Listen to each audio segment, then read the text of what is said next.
Nabi getanyo nanah Muhammad manyang derajat Rasul mulia ibunda Nabi nanah Aminah ayah Abdullah Quraisy mulia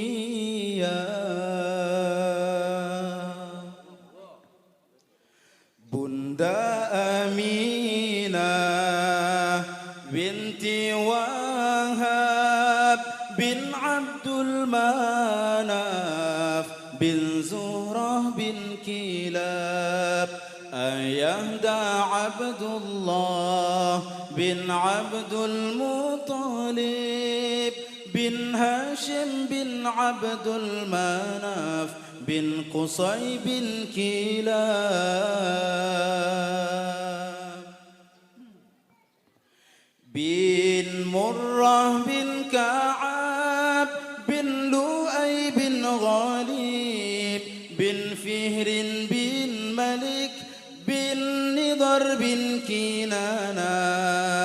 bin Khuzaimah bin Mudrikah bin Ilyas bin Mudar bin Nizar bin Ma'ad bin Adnan bin Ud bin Muqawwin bin Nahur bin Tayrah bin Yarub bin Yasjud bin Nabid bin Ismail bin Ibrahim nyan keturunan Nabi Muhammad Habibullah menasabat roba Nabi Ibrahim Khalilullah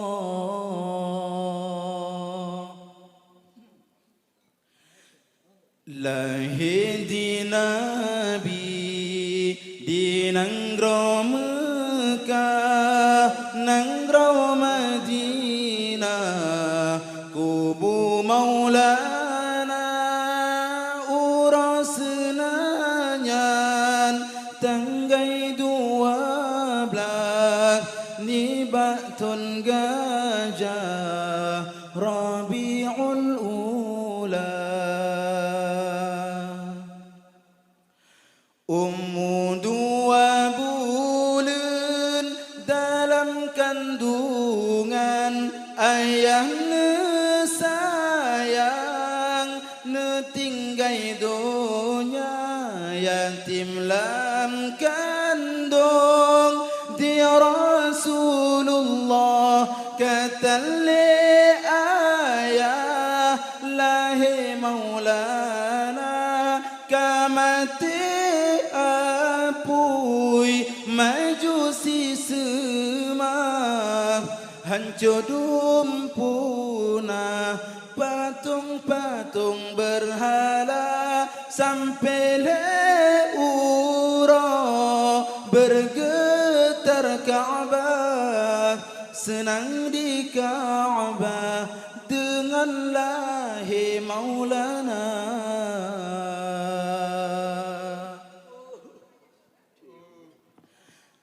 na pedrau bidan lahir Rasulullah Maryam Asiyah sarangan Hawa ma'ridha Nabi nan Suwaibah Halimatu Sa'diyah ma'ridha kedua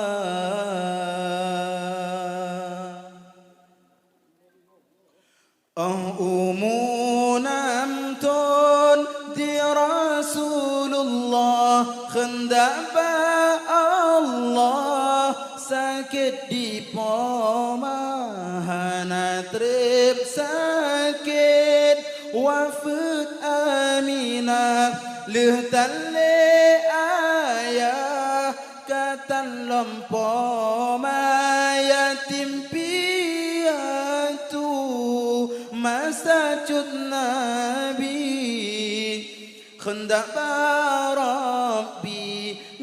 kehudib Maulana tinggai sajanci Abdul Muttalib yang asuh hudib masa cuti Maulana.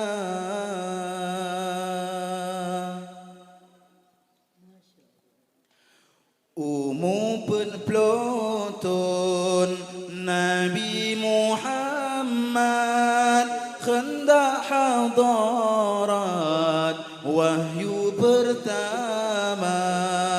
ke Rasul Allah. Nabi angkat di sideh tempat di Gua Hira. Heblatun Nabi dakwah di Mekah nang Madinah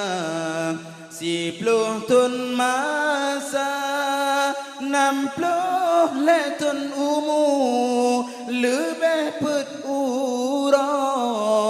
Nabi getanyo netinggai donya 60 letun umur lebih pet ura